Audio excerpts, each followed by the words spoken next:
गीता ज्ञान का सार, जीवन जीने की एक कला। एक दिन कृष्ण के एक शिष्य ने कृष्ण से पूछा, आजकल सभी लोग आत्मविश्वास के ऊपर ज्ञान बांट रहे हैं, जो कि मेरी समझ के बाहर है।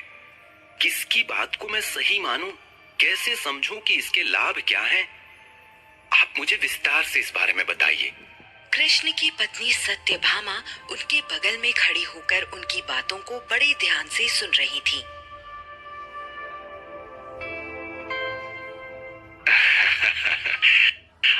आत्मविश्वास एक खास गुण है जो हमें सफलता की ओर आगे बढ़ने में मदद करता है। आत्मविश्वास को समझने के लिए और इसे विकसित करने के लिए आदमी को अपने जीवन में कुछ जरूरी बदलाव लाने होते हैं। जो बदलाव लाने के लिए तैयार होंगे उन्हें मैं यही कहूंगा कि इसे बारीकी से समझना पड़ता है। एक इंसान अच्छाई और बुराई के मेल से बना होता है। शुरुआती दिनों में किसी से कोई भी गलती हो जाती है जिसे आगे चलकर हमें सुधारना चाहिए। इस दुनिया में हर इंसान में कुछ न कुछ अलग करने की क्षमता होती है जिससे वह दूसरों से अलग होता है।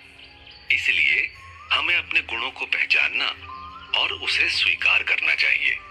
इससे हमारा आत्मविश्वास बढ़ता है और हम अपनी क्षमताओं का उपयोग करके सफलता की ओर बढ़ते हैं। समझे तुम लोग? अभी देखो बादल कैसे आकाश में मंडरा रहे हैं। इनकी क्षमता पर किसी को संदेह है? बिल्कुल नहीं गुरुजी, ऐसे काले मेघ तो मैंने बरसों बाद देखे हैं। लगता है बारिश होने को है। अरे ये देखो, बारिश शुरू हो गई। तभी पूरे इलाके में झमाझम बारिश गिरने लगी। सभी शिष्य तितर बितर हो गए। हर किसी के अपने अपने काम थे। सत्यभामा भी दौड़कर घर की तरफ भागी। श्री कृष्ण भी घर की तरफ लौट गए। घर पहुंचते ही सत्यभामा ने गीले कपड़े बदल लिए। जब कृष्ण भी कपड़े बदल के लौटे तो सत्यभामा ने उन्हें द्वार पर ही रोक लिया और साथ बैठकर बारिश का आनंद उठाने लगी। दोनों काफी देर तक आसमान में फैले काले मेघ देखते रहे। सत्यभामा कई दिनों से एक बात कहना चाहती थी।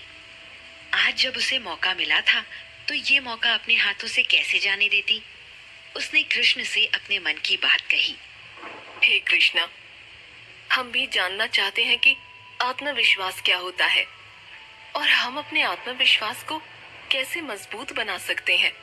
कृपया हमें आप अपने अनुभव से ये बताएं, मुझ में आत्मविश्वास है कि नहीं? हाँ सत्यभामा, ये एक गुण है जो हर इंसान में होता है। ये भेदभाव नहीं करता है, सब में बराबरी से होता है। ये हमें खुद पर विश्वास करने की हिम्मत देता है। ये हमें अपनी क्षमताओं को स्वीकार करने में मदद करता है। जैसे कोई आदमी चाहे तो पहाड़ काटकर रास्ता बना सकता है। कोई चाहे तो पथरीली जमीन को खेती करने लायक बना देगा। कोई चाह भर ले तो खूंखार जानवर को साध कर उसकी सवारी कर सकता है। ये सब सिर्फ आत्मविश्वास से ही हो सकता है। मतलब हमें अपने गुणों की पहचान करनी चाहिए और उन पर ध्यान लगाना चाहिए। इससे हमारा आत्मविश्वास बढ़ेगा। तुमने सही कहा सत्यभामा। यदि हम अपने गुण पर ध्यान केंद्रित करेंगे तो हम अपने आत्मविश्वास का विकास करेंगे। एक और तरीका है कि हमें अपने डर से डरना नहीं चाहिए, बल्कि उसका सामना करना चाहिए। हमें अपने डरों को स्वीकार करना चाहिए और उनसे लड़ना चाहिए। जब हम अपने डरों का सामना करेंगे तब भी हमारा आत्मविश्वास बढ़ेगा। हाँ, मैं समझती हूँ, पर डर का सामना करना आसान नहीं होता है। कोई कैसे सामना करेगा? सत्यभामा, किसी भी डर का सामना करना आसान नहीं है। डर ने हर इंसान के मन में गहरी जगह बना ली है। इस डर को हमेशा के लिए मिटाने के लिए हमें अपनी शारीरिक, मानसिक और भावनात्मक सेहत की देखभाल करनी चाहिए।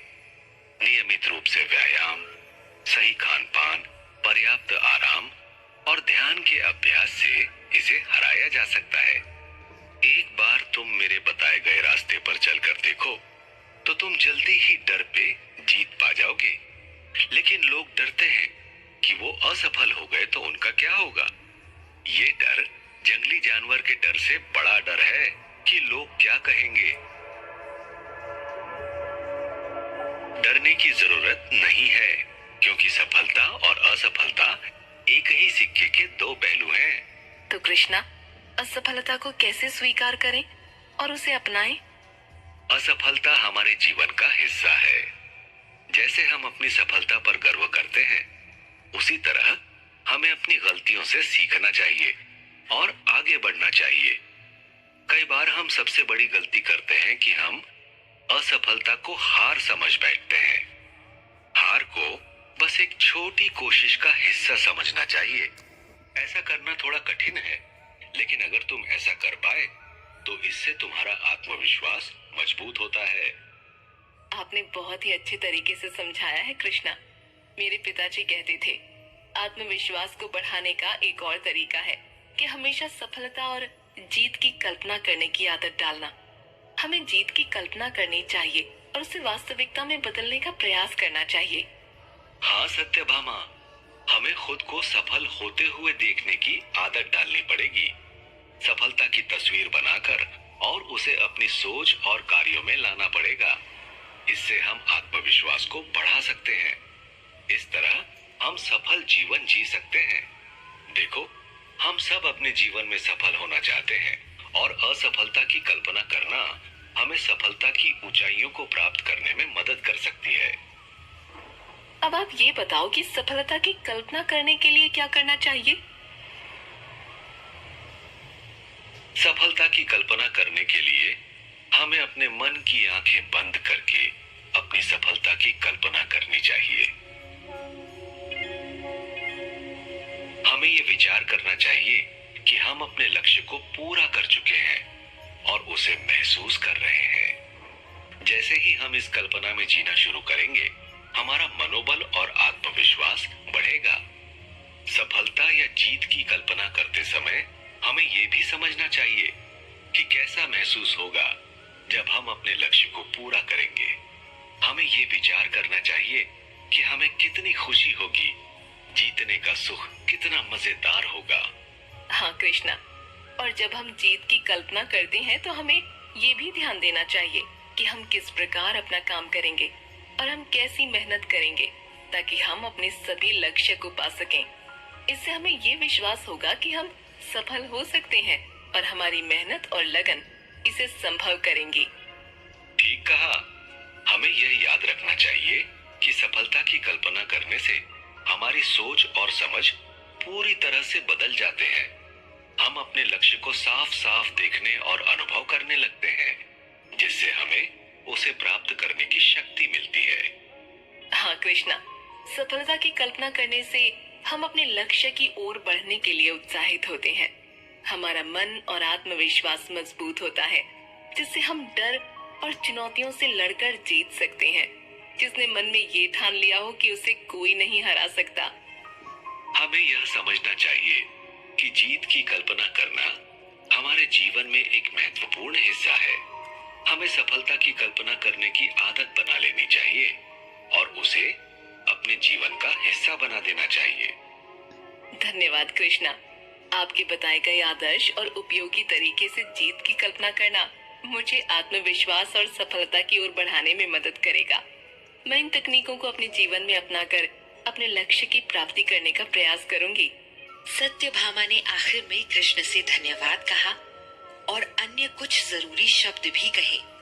मैं अब अपने लक्ष्य की ओर अग्रसर रहूंगी और सफलता की कल्पना करती रहूंगी। आपके बताए रास्ते पर चलूंगी। मुझे विश्वास है कि मैं अपने सपनों को पूरा कर सकूंगी। मैं क्या, कोई भी इस रास्ते पर चलकर जीवन में वो सब प्राप्त कर लेगा जिसकी वो कल्पना कर रहा है। मैंने जीवन में कभी भी नहीं सोचा था कि सब कुछ होते हुए भी मुझे किसी चीज को पाने की इतनी जरूरत पड़ेगी। कई बार शांति भी ढूंढने से नहीं मिलती है। शांति की कल्पना से ही हम शांति को पा सकते हैं। अशांति ने आजकल मेरे जीवन को नर्क बना दिया था। खामखा परेशान हो जाती थी, पर जब से आपके बताए रास्ते पर चली हूँ, मैंने जीवन को किसी दूसरे नजरिए से देखा है। मैं भाग्यशाली हूँ कि मुझे आपका आशीर्वाद मिला है। सत्यभामा की तरह हमें भी कृष्ण की बताई आत्मविश्वास की बातों को मानना चाहिए और अपना आत्मविश्वास बढ़ाकर रखना चाहिए। उससे भी हम इस प्रतियोगिता भरे दौर में कुछ कर सकते हैं।